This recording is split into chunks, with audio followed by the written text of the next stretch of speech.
অনেক অনেক দিন আগে বনি ইসরায়েলের মধ্যে একজন ব্যক্তি ছিল যার নাম ছিল কারুন। কারুন ছিলেন হজরত মুসা আলাইহিস সালামের জাতি থেকে। ইতিহাসে বর্ণিত আছে তিনি প্রথমে একজন সাধারণ মানুষ ছিলেন, এমনকি তিনি কুরআন তেলাওয়াতও করতেন। কিন্তু আল্লাহর পক্ষ থেকে তাকে প্রচুর ধনসম্পদ দান করা হয়েছিল। এত বেশি ধনসম্পদ ছিল যে তার ভাণ্ডারের চাবি বহন করতেও শক্তিশালী লোকদের একটি দলকে পরিশ্রম করতে হতো। এই সম্পদ দেখে মানুষ অবাক হয়ে যেত। কারণ আল্লাহর দেওয়া এই দুনিয়ার সম্পদকে নিজের বুদ্ধি ও যোগ্যতার ফল মনে করত।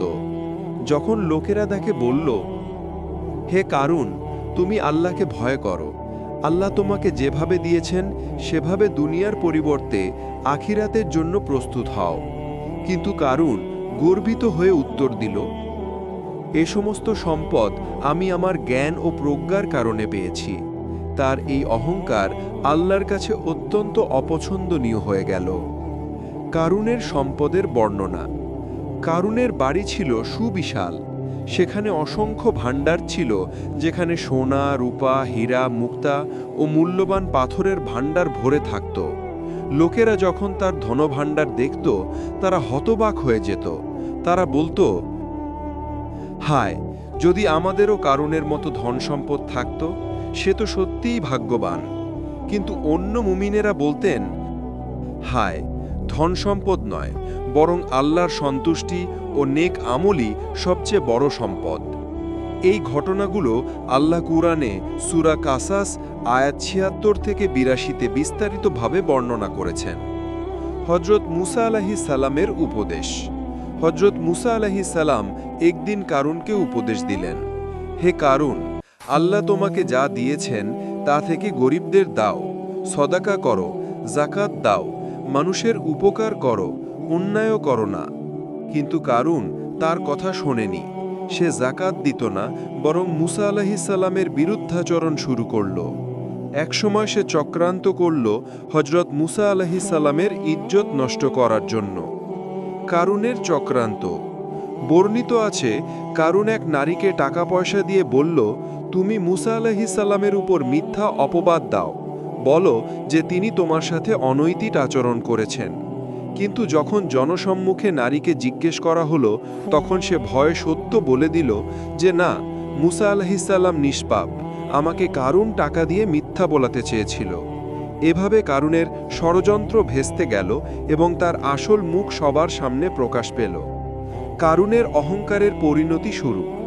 এ সমস্ত ঘটনার পরও কারুন অনুতপ্ত হল না, বরং একদিন সে গর্ভভরে তার সমস্ত সাজসজ্জা, চাকচিক্য ও দাসদাসী নিয়ে জাঁকজমকপূর্ণ ভঙ্গিতে লোকের সামনে বেরিয়ে এলো।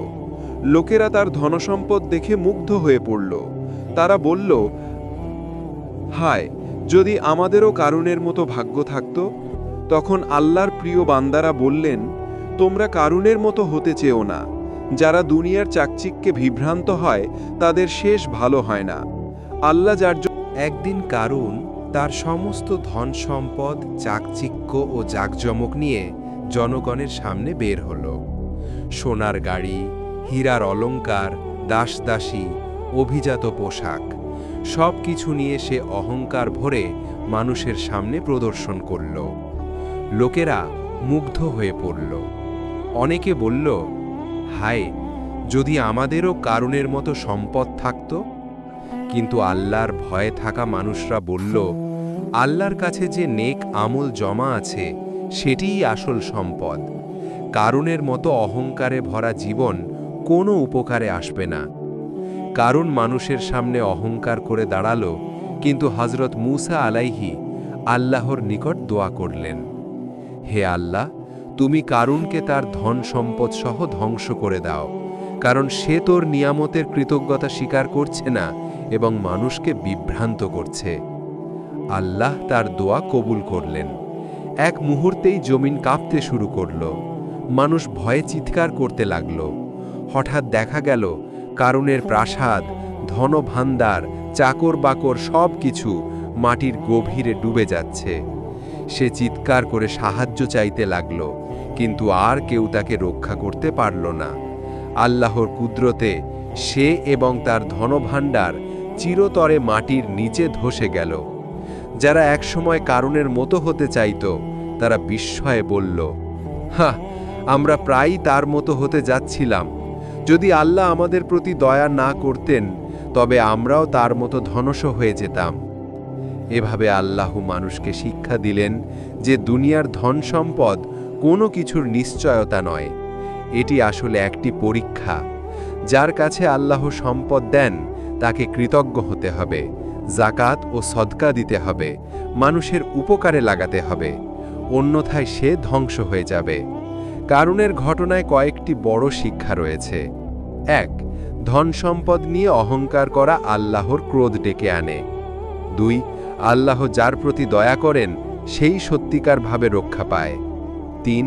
ধন সম্পদ নয়, বরং আল্লাহর সন্তুষ্টিই আসল সফলতা। ৪. জাকাত ও সদকা না দেওয়া মানুষের ধ্বংস ডেকে আনে। ৫. দুনিয়ার চাকচিক্যে প্রতারিত হলে আখিরাতে কোনো লাভ নেই। কারুনের মর্মান্তিক পরিণতি দেখে বনি ইসরায়েলের মানুষ গভীর চিন্তায় পড়ে গেল। একদিকে তারা দেখল দুনিয়ার ধন সম্পদ কত দ্রুত বিলীন হয়ে যেতে পারে, অন্যদিকে বুঝল যে আল্লাহর কাছে কারো ক্ষমতা, গর্ব বা সম্পদের কোনো দাম নেই যদি সে কৃতজ্ঞ না হয়। মানুষেরা নিজেদের মধ্যে আলোচনা শুরু করল। অনেকে বলল, আমরা তো একসময় কারুনকে হিংসা করতাম, তার সোনা, রূপা, প্রাসাদ, চাকচিক্য দেখে ভাবতাম যদি আমাদেরও তেমন হতো। অথচ আজ সে মাটির নিচে, তার সব ধন সম্পদ সহ ধ্বংস হয়ে গেছে। আমরা প্রায় ধ্বংসের পথে পা বাড়াতে যাচ্ছিলাম, আল্লাহ আমাদের বাঁচিয়েছেন। আল্লাহ এই ঘটনার মাধ্যমে তাদের শিক্ষা দিলেন যে দুনিয়ার জীবন একটি পরীক্ষা। যে ধন সম্পদ মানুষকে আল্লাহর শরণ থেকে দূরে সরিয়ে দেয় তা আসলে অভিশাপ হয়ে দাঁড়ায়। যে ধন সম্পদ আল্লাহর পথে খরচ হয় সেটি নেক আমল হিসেবে আখিরাতে সঞ্চিত থাকে। হযরত মুসা মানুষদের একত্রিত করে বললেন, হে আমার জাতি, তোমরা কারুনের পরিণতি দেখেছ।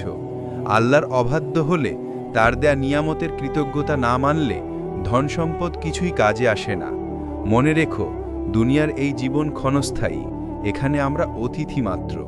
আখিরাতের জীবনই আসল, যে সেখানে সফল সেই প্রকৃত সফল। মানুষেরা কেঁদে ফেলল, তারা আল্লাহর কাছে ক্ষমা চাইল, প্রতিজ্ঞা করল তারা আর কখনো কারো ধন সম্পদের জন্য অহংকার করবে না কিংবা হিংসাও করবে না। তারা বুঝল ধন সম্পদ আল্লাহর একটি পরীক্ষা। কারুনের কাহিনী থেকে শিক্ষা, তৃতীয় ভাগের মূল কথা। ১. আল্লাহ যাকে ধন সম্পদ দেন তাকে কৃতজ্ঞ থাকতে হবে এবং তা হালাল কাজে ব্যবহার করতে হবে। ২. অহংকার ও জাকাত না দেওয়া ধ্বংস ডেকে আনে। ৩. দুনিয়ার চাকচিক্য আসলে একটি ভ্রান্তি, আখিরাতি চিরন্তন। ৪. মানুষের চোখে কারো ধন সম্পদ যত বড়ই হোক না কেন, আল্লাহর কাছে তার কোনো মূল্য নেই যদি ঈমান ও আমল না থাকে। ৫.